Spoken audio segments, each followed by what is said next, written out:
তিনার যদি কয়েক হাজার বারও ফাঁসি হয় তারপরও তার বিচার হবে না, কারণ মানে ক্ষতটা যে দিয়ে গেছে এই ক্ষতটা মানে নর্মালি ভুলানোর নয়। ঠিক আছে, রায় যেটা আসবে তার সর্বোচ্চ শাস্তি যেটা দেশের বিধানে আছে সেটাই আমরা চাই যে হাসিনা ভালোটাও করে গেছে, খারাপও করে গেছে। এই বিচারের রায়টা আরো আগে হওয়া উচিত ছিল, যে বিচার হোক, রায় হয় ভালো।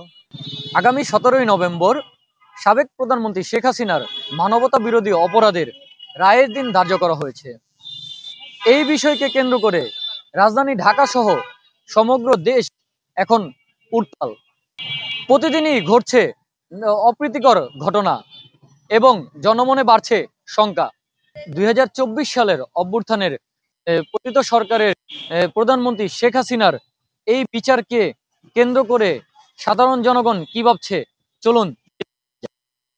আসলে কি শেখ হাসিনার রায়ের দিন তো আজকেও ছিল, তো আজকে যেহেতু ডেট এদিক চেঞ্জ করা হয়েছে, তো সেই ক্ষেত্রে 17 তারিখ যেহেতু রায় আসবে, আমরা সর্বোচ্চ আদালতের দিকে তাকায় আছি যে ক্লিয়ার কাট কথা, পরিষ্কার কথা, খুনি হাসিনার ফাঁসি হোক।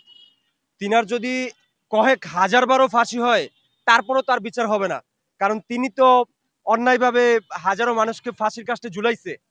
হাজারো মানুষকে দেখেন আপনি, জামাত ইসলামের ক্ষেত্রে হ্যাঁ তারা একাধিকবার জোট সরকারের মাধ্যমে ক্ষমতায় আসছে, কিন্তু তাদের কি অপরাধ ছিল? তাদের ব্যাপারে কোনো দুর্নীতির মামলা ছিল না, আহামরি কোনো অকারেন্স করে নেই, কিন্তু অন্যায়ভাবে জামাত ইসলামের শীর্ষস্থানীয় নেতাদের ফাঁসি দেওয়া হয়েছে। দোষ একটাই, তারা জামাত ইসলাম করে, তারা একটা সময় বিএনপির সাথে জড়ছিল, এইটাই দোষ। আর 1971 সালের ক্ষেত্রে কি তাদের ব্যাপারে একটা ট্যাগ লাগানো হয়েছে যে তারা স্বাধীনতা বিরোধী একটা সংগঠন। কিন্তু যদি জামাত ইসলাম স্বাধীনতা বিরোধী সংগঠন হয়, আওয়ামী লীগের ভিতরে তো হাজারো হাজারো রাজাকার আছে।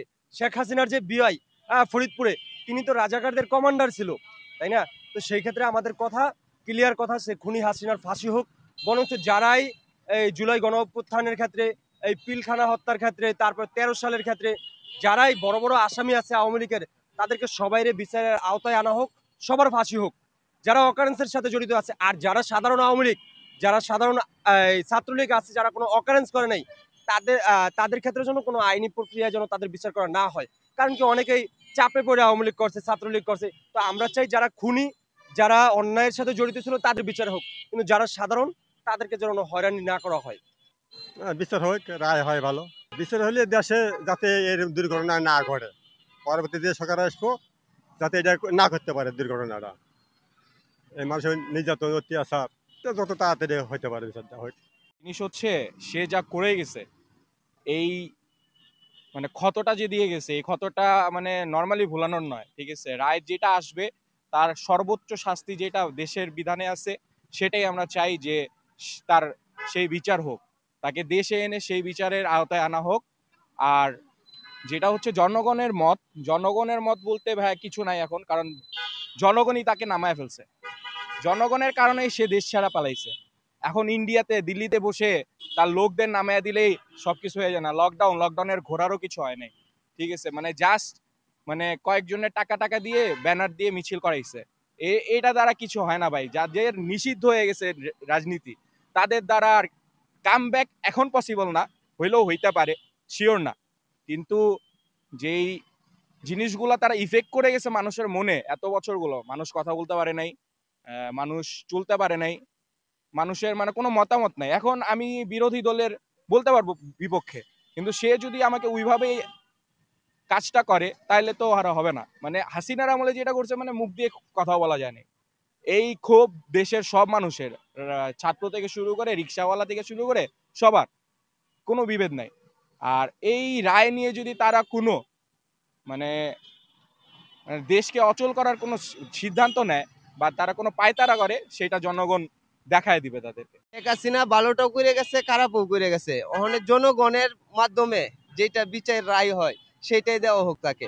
ডাইরেক্ট ফাঁসি বললে তো এটা ভুল হবে, কারণ সে তো খারাপটাও করে নাই, ভালোটাও করছে। দেখা গেছে কি এই সরকার, তত্ত্বাবধায়ক সরকার মনে করেন আসার পর দিয়ে এই যে খুন খারাপি এগুলো তো বাড়ছে, এগুলো তো কন্ট্রোলে আনতে পারে নাই এদেশের সরকাররা। যদি কন্ট্রোলে আনতে পারতো তাহলে বলতাম না সঠিক। অন্তত কোনোটাই হচ্ছে না বাংলাদেশে। যেমন সাধারণ মানুষ, আমাদের মতো মানুষরাই না খায় মরবো, আর বড় লোকের যার টাকা আছে সে বসে বসে খাইবো।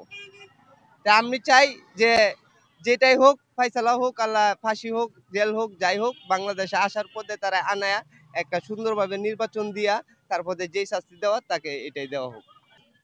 না, আমি তো আশা করছিলাম এই বিচারের রায়টা আরো আগে হওয়া উচিত ছিল, যেহেতু আমরা ওই রকম বিপ্লবী সরকার পাই নাই, এই জন্য রায়টা অনেক দেরিতে হচ্ছে আর কি। তো দেরিতে হলেও আমি আশা করি যে 17 তারিখে রায়টা হবে। সর্বোচ্চ শাস্তি আশা করছি, যেহেতু উনি 17 বছর গণহত্যা করছেই অনেক লোকেকে। আর এই লাস্ট যে গণহত্যা চালাইছে আপনার 24 সালে জুলাই আগস্ট, 1,500 লোক নিহত হয়েছে এবং প্রায় 50,000 লোক আহত হয়েছে।